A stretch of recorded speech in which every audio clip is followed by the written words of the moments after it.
Fala CPH, o nosso espaço para falar sobre tudo no mundo do triatlon. Meu nome é Rafael Palito, sou técnico da CPH e hoje um episódio mais que especial falando com o nosso técnico, meu amigo, meu sócio, Carlos Moraes. Esse episódio é oferecido por Plus Cargo, o maior ecossistema logístico da América Latina. Fala, Palito. Tudo certo? Tranquilo? Com certeza. Carlos, tem muita coisa para falar aqui, o pessoal da assessoria te conhece bastante, mas você um cara mais quieto, não fala muito aí pro público de fora, acho que deu uma boa oportunidade para te conhecer melhor. Você tem uma história totalmente diferente da maioria da galera do triatlon e até eu mesmo não conheço 100% de tudo que você passou até chegar ao triatlon. Eu tenho uma curiosidade, vai ser a primeira pergunta. Nada comum, alguém que de realengo, hoje com a facilidade acho que é mais tranquilo até, por mais que tenha essa diferença financeira, o triatlon é um esporte caro e a gente sabe, um esporte de elite, mas eu imagino que na sua época fosse mais difícil ainda um atleta de realengo, uma pessoa de realengo, se interessar pelo triatlon. Em que ano que você iniciou? Como você conheceu o triatlon? Quais eram as dificuldades para você chegar nesse mundo, que eu imagino que fosse o oposto do seu mundo, né? Cara, é uma longa história, mas assim, vou tentar simplificar. Eu nasci em Duque de Caxias, Baixada Fluminense, fui morar em Realengo e eu morava a 2 quilômetros da universidade que eu me formei, a Castelo Branco, que na época foi a maior universidade do Rio de Janeiro, competindo com a Gama Filho, que infelizmente Tinha vários atletas na competição. Eu estudei com o Robson Caetano, o Arnaldo de Oliveira, que é comentarista de Sport TV, etc., Marcelinho Carioca, e vai. E dali, antes de estudar, eu frequentava o centro de treinamento que eles abriam para a comunidade. Olha que importante, né? Então, aí eu era office boy da Varig, que a gente chama de estafeta, né? Varig, Viação Aérea Rio Grandense. E aí, no meu dia de folga, eu conseguia ali sempre aquela coisa de carioca.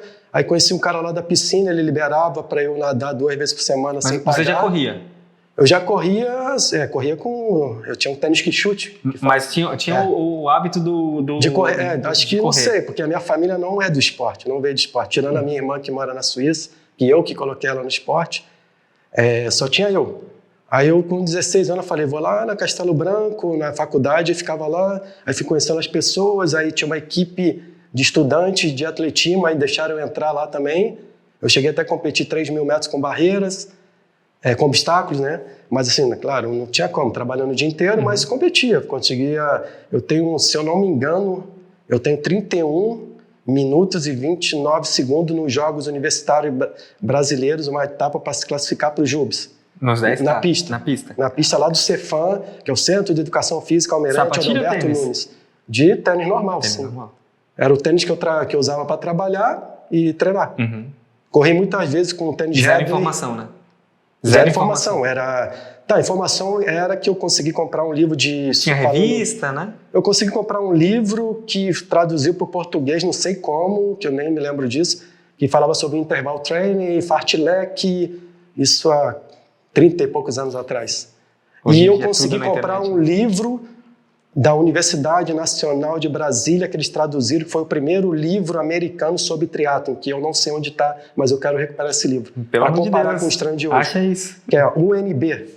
Pô, é um arquivo assim, que eu fico até arrepiado, porque eu fui o primeiro a ter no Rio de Janeiro. Eu não me lembro assim, como chegou nas minhas mãos. E eu não sei também como sumiu. Engraçado que assim, você pegou ali a época de ouro do triatlon no Rio de Janeiro, né? Exatamente. Que tudo surgiu lá, os melhores atletas, né? Só que você não tinha esse contato próximo, né? Pelo contrário. Não, porque o Rio de Janeiro, assim, o Rio de Janeiro é uma cidade-país, né? Realengo é maior do que Balneário Camboriú, só para entender. Hoje tem mais de 150 mil pessoas. A nata do triatlo começou em Niterói, com a Fernanda Keller, totalmente Alexandre Ribeiro, Marcos Ornelas mais novo vindo, o Carlos, o Dolabella, não sei se ele morava ali pelo Flamengo, a Mônica Lucena, que muita gente nem sabe que era top, era número 1, a Dal Webb, uma inglesa, esposa do José Inácio Werneck, que hoje está com seus 70 anos. Ela ganhava as provas nadando peito, porque ela não sabia nadar crawl. Naquela época você ainda tinha essa possibilidade de nadar teoricamente mal e pedalar muito. Antes veio de madruga, antes, né? Eu cheguei a ver uma competição dela de um triatlo olímpico, ela saindo mais de 5 minutos das primeiras colocadas e ganhar. Porque o ciclismo dela é muito forte e ela corria muito. Mas quando que você decidiu? Não, eu vou fazer triatlo. Então, Até você chegar à inscrição, assim. Porque hoje, vai na internet, se inscreve, eu vou fazer triatlo, procura um treinador, faz. Na época devia ser totalmente diferente. é que no final dos anos 80, a Rede Globo, com o Jornal Globo, eles fizeram o Circuito Globo de Triatlo. Isso popularizou o triatlo no Brasil inteiro. Ou seja, tinha charitas então, vocês viam que existia Então, aí modalidade. passava no Jornal Nacional o resultado. O Gustavo Garzon, que foi a estrela da época, ele saía no Jornal Nacional. Gustavo Garzon ganhou mais uma etapa do triatlo Globo. Então, isso foi popularizando. Cada etapa dessa tinha 500 a 1.000 pessoas. O Núbio de Almeida, quando começou o Troféu Brasil, ele tinha 5 etapas, se eu não me engano, pelo país. Uma das etapas era em Grumari. Não peguei essa Guaratiba. Barra de Guaratiba, você largava... Olha só, o cara fazia isso no início dos anos 90. Largar em Barra de Guaratiba, quem conhece a dificuldade, chegada no Recreio dos Bandeirantes, ciclismo, e sair para correr lá. Então, Imagina hoje. Tudo isso. Ele fazia, ele sabe disso, o Núbio de Almeida. Eu já fui staff uma vez, no Núbio de Almeida, acho que em 1991, se eu não me engano. E qual foi a sua primeira prova? A minha primeira prova, cara, de triatlon foi em Charitas. Charita na praia, esqueci o nome agora, Praia de Caraí, que foi um triatlo sprint. Aí eu dei mole, fui desclassificado porque eu dei só uma volta no ciclismo. Quando a Fernanda Kelly passou por mim, eu falei assim, tô atrás da Fernanda Kelly, mas você eu tava errado. Ela usando o Armazém de Esporte, que era o patrocinador dela, com aquele maiô, aquele cinza brilhante. Me lembro como se fosse hoje. Aí eu acho que eu dei uma volta a menos, eu não sei. Aí eu fui desclassificado. Eu fiz pouquíssimos triatlos devido a todo esse poder econômico, essa dificuldade. Por exemplo, eu não tinha carro, minha família não tinha como me levar, então quem mora em Realengo, como é que você vai levar a tua bicicleta para uma competição? Teve uma competição que a faculdade ia levar com micro-ônibus a gente. Aí chegamos lá, 3 pessoas que eu influenciei, a gente juntou nosso dinheiro, ficamos em frente à faculdade lá, que era antigamente, antes de virar a universidade, era a faculdade. Chegamos lá, tipo, 5 da manhã, 6 da manhã, 7 da manhã, voltei para casa chorando, cara. Nada de vir. Apareceu um ônibus, aí o dinheiro que eu economizei para a inscrição perdi, e voltei para casa, falei, e como era feita a inscrição? Então, a inscrição... Fax é depois, né? Acho que era depósito bancário, aí depois mandava, como que mandava o comprovante? Eu sei que eu ia, cara, tu não tem ideia. Não era uma coisa fácil, porque eu lembro de várias pessoas contando, né? Para fazer o triatlon do Havaí, era um parto. Não, hoje você entra ali, escreve, né? E aí eu comecei a falar assim, cara, triatlon não dá porque devido ao custo, a bicicleta, como é que eu vou levar se eu não tenho carro? Aí eu comecei a migrar para os aquátulos, que hoje não existe quase nenhum. E no Rio de Janeiro era fortíssimo. E quando eu falo aquátulo, era 1.500 de natação e 10 de corrida, ou 750 metros de natação e 5 de corrida. E como eu estava correndo bem, teve uma época que eu cheguei, acho que em 30º lugar, com mais de 1.000 pessoas. Eu saí mal da natação, mas eu passei mais de 400 pessoas na corrida. É importante nesses circuitos. Isso lá em Copacabana, que nem, se você não tem ideia, acho que estava 18 ou 19 graus, eu um dos únicos de sunga. E a galera do lado de fora, 40 graus, eu vi 40 graus. Pô, eu saía de lá tremendo, ainda conseguia, o pé doendo, né, congelado assim. E consegui chegar em 30º ou 35º com quase 1.000 pessoas, quando era muito popular o aquátlon. Mas isso ficou muito forte para você, né? Porque não conseguia competir muito, tinha essa dificuldade, estava na universidade e tudo, trabalhando em paralelo, né? Trabalhava, estudava, treinava. Então, eu acho que o triatlo entrou com uma força para você, com amor, uma paixão, porque mais uma parte inusitada, você continuar e até hoje para estar aqui. Então, assim... dali você pensou, vou continuar praticando a modalidade, estudar para ser treinador? O que te motivou a continuar no mundo do triatlon com toda essa dificuldade? Então, quando eu me formei na faculdade, eu não exerci a educação física, porque eu trabalhava na companhia aérea, eu falei, não vou largar isso, né? Quero uma segurança. Eu exercia assim, dava umas aulinhas de natação para criança, depois eu morei 5 anos dentro de um resort, onde tinha os esportes. Inclusive o Leandro Macedo ficou lá 2 semanas, porque o Carlão é o cara que fundou ali o Dama, que é meu grande amigo lá de Taparica. Foi ele que levou o Reinaldo Colucci com 17 anos, quando eu conheci o Reinaldo Colucci na Suíça, que já estava em alto nível. E aí ele sempre convidava algum atleta e dava lá cortesia. Então, uma coisa que eu aprendi muito foi com o Leandro Macedo. Ele ficou 2 semanas lá e me ensinou muita coisa sobre triatlo. Porque ele, na época, era o top número 1, né? O cara era extraordinário. E a gente treinava junto ali, principalmente a corrida, que eu corria bem. E aí ele treinava ali em Itaparica e tudo, e me deu os... isso já tem 22 anos, se não me engano, ele foi lá em 2000. 99, 2000, tem 23 anos. E eu continuei assim, mesmo longe do triatlo, sem competir. Na Bahia eu competi 2 etapas, porque era ali onde eu trabalhava e eu saía do trabalho e ia competir. É o Porto Seguro lá? Não, Itaparica, que é você atravessa o ferryboat. E eu sempre no meio do triatlo, aí quando eu fui morar na Suíça em 2000, eu fiz um curso lá, tipo pós-graduação, em relação a triatlo, aí ali realmente de 2002 até hoje que eu comecei realmente a falar assim, eu vou trabalhar com isso quando eu voltei para o Brasil. Então ali deu uns 10 anos entre você formar e trabalhar em... Eu ficava treinando, eu sempre gostei, né? Não é competir, eu sempre gostei de correr, nadar e pedalar. Então eu morei num resort onde tinha piscina 24 horas para mim, o mar na frente, estrada boa para pedalar. Eu tinha uma bicicleta. Tá vendo, galera? Quando fala de continuidade aí, quantos anos, né? Pô, então, se eu for falar de triatlo, eu tenho corrida, eu tenho 40 anos, eu tô com 55. Eu corro desde quando eu corria com tênis, não é mentira, Conga ou Quixute, que aí eu machuquei meu joelho, que teve aquele famoso líquido sinovial que eu tive que tirar na agulha, que eu não entendia, né? Sozinho, eu fui aprendendo sozinho. A corrida eu aprendi sozinho, o que é interval training, fartlek, isso aí eu aprendi com um livro que eu comprei particular antes de começar a estudar educação física. E aí na Suíça você estudou? Estudei, cheguei a treinar. Sua pretensão era ficar na Suíça? Minha intenção era ficar na Suíça. E aí você ficou quantos anos lá? Fiquei lá 4 anos. 4 anos. Aí quando voltou, você voltou pro Rio de Janeiro ou voltou direto pra cá? Quando eu voltei, eu falei, não quero ir no Rio de Janeiro porque é tudo mais longe. Aí eu vim morar em São José, ali do lado de Florianópolis. E aí eu tive a oportunidade de trabalhar em Joinville no projeto Jovem Cidadão com crianças. Né? Trabalhei 1 ano e meio, foi quando eu conheci o Igor. Se eu não me engano, em novembro de 2004, o Igor fazendo uma etapa do Catarinense lá ali do lado do aeroporto de Floripa, que é da aeronáutica. Aí eu vi o garoto, falei, esse cara é bom, né? Aí eu descobri que tinha os Jogos Abertos de Santa Catarina, falei com o cara, leva o Igor para Joinville para representar a gente em 2005. Aí foi o Igor, o Frederico Monteiro de Floripa, o Maurinho Miyashiro, e tinha uma equipe feminina fortíssima, com a Ana Bocaneira, Sandra Soldan, e aí a gente não conseguiu ganhar nesse 2005 porque virou duatlon. Então, mas ali você foi para Joinville para trabalhar com esse projeto primeiro de crianças? Projeto de criança. E aí surgiu a oportunidade de montar o time para competir os Jogos Abertos, que na época era fortíssimo. Não, foi o contrário. Eu fui para Joinville para formar a equipe do JASC. E aí eu particularmente fiz um projeto só com criança carente. Eu cheguei a colocar 50 crianças com barra forte de bicicleta, aí ali na Tupi, que é uma empresa, eles abriram para a gente treinava dentro da pista da Tupi, pedalando dentro da pista de 400 metros. A Associação Atlética Banco do Brasil liberou a piscina para a gente também. E esse projeto durou 1 ano e meio. Depois que eu fui embora, infelizmente, não deu continuidade. Entendi. Ou seja, eu tenho certeza, ele tinha uns 4 ou 5 atletas que teriam...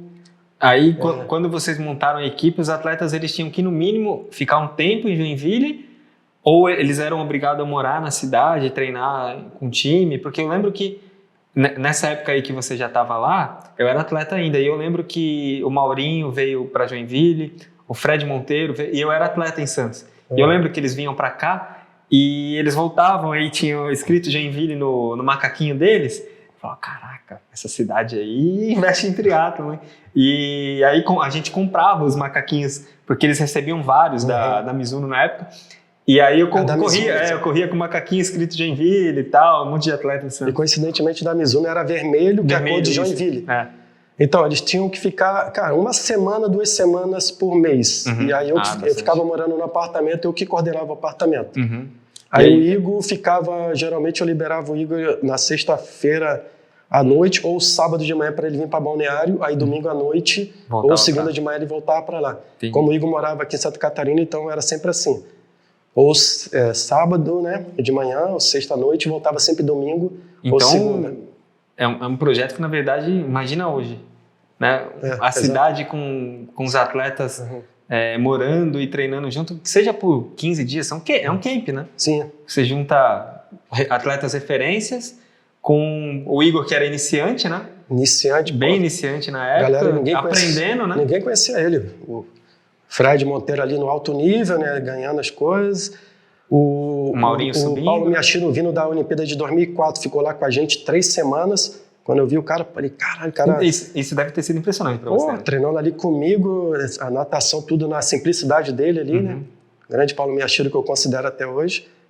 E como que foi para você, assim, lembrar de tudo? Falar, passei por tudo, Rio de Janeiro, atleta, por mais que você estava ali no polo onde o triatlon acontecia, mas você não conhecia os seus ídolos. Não. Né? Mal você via eles na prova e olha lá. E aí quando você tá aqui em Santa Catarina e chega o Chiro dos Jogos Olímpicos, porque o Chiro, muito referência no triatlon, saiu da água em segundo lugar, é um atleta, né, chegando ali para treinar com você. O Chiro entre os 2 melhores nadadores do mundo naquela época, chega lá na simplicidade, quando ele fala, qual é o treino, Carlos? Eu passando ali o treino... Tu não entende, né? Aí fala, cara, né? O Igor ali olhando também, começando, né? Tinha 2 quartos no apartamento, eu, Chiro, o Maurinho, Miyashiro, Fred, Igor, 4 ali, eu coordenando os caras. Ele ficou acho que 2 semanas com a gente, depois voltou de novo. E depois o Marcos Ornelas também... Marcos Ornelas também morei com ele acho que 5 meses, porque aí depois ele voltou para o Rio. O Marcos Ornelas, quando você estava nessa época de iniciar o triatlon, ele devia estar ali também como um dos caras já, né? Ele estava no alto nível. No alto nível. Então, depois eu fui morar com o cara. Né? E coincidentemente o cara carioca ali, a gente se deu muito bem. A gente morou acho que 3 meses, gente fina. Marcos Ornelas, Mando Barcelos, Fernanda Kelly, Roberto Deleag, quem a galera não sabe, Roger de Moraes, que foi o precursor. O mundo te deu essa oportunidade, né? Sim. Porque você ficou tanto tempo ali, querendo ou não, tão perto e tão longe do Marcos Ornelas, que é um ídolo da nossa modalidade, né? Ele é um ídolo. E como essas referências mudam o esporte, né? Então, para você chegar ali, dar treino para o Chiro, Marcos Ornelas, Fred Monteiro, Mauro Miyashiro e o Igor, que se transformou, né? Eu acredito que se não tivesse um projeto desse, acho que o Igor não se tornaria esse atleta que ele é. Né? Com certeza. E esse projeto, infelizmente, em Joinville não deu continuidade, né? Mas, a gente tinha, a prefeitura bancava o aluguel do apartamento, a gente tinha onde nadar, onde pedalar. Ir lá à cidade para treinar, qualidade enorme, né? Onde correr, tinha tudo isso. O Igor cresceu muito com isso. E o projeto durou o quê? 1, 2 anos? Foi quando eu saí ali em 2006, e aí foi quando eu vim morar aqui, né? Que eu ia para outro lugar, eu acho que eu ia morar, se eu não me engano, em Natal, estava pretendendo morar lá, e abrir uma escolinha de triatlo, né? Que eu conheci 1 ano e meio, fora na Suíça também, que eu fiz esse curso que eu fiz na Suíça de 1 ano, tipo uma pós-graduação, a gente trabalhou em cima de adolescente, né? Então, trabalha como, né? Eu tenho toda a didática ali. Falei, vou lá para Natal, morar lá e vou abrir uma escolinha de triatlo. Aí foi quando eu vim morar aqui, em Balneário, em 2006, e estou até hoje, né? Mudou toda a história. A família Morelli aqui me acolheu aqui, e o Igor foi evoluindo. Aí quando teve a primeira vitória oficial do Igor, eu não sei qual o dia, mas foi em março de 2006, campeonato catarinense de Garopaba, ele ganhou no sprint final do rapaz lá de Curitiba. Foi a primeira vitória oficial dele no triatlo.